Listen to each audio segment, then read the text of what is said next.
আমি মনে হয় আর বড় হব না। 60-এর দশকে আমি ছিলাম 32-এর যুবক। এখনও আমার বয়স 32। 2040 সালেও আমি 32-এই থাকব।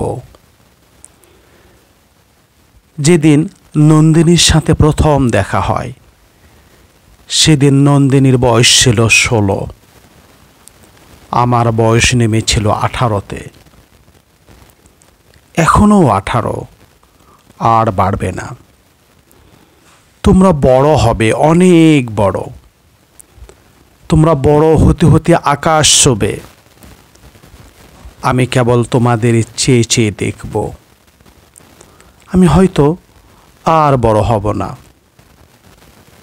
বড় হতেও চাই না। চিরকালই 18-তে থাকব, চিরসবুজ হয়ে থাকব।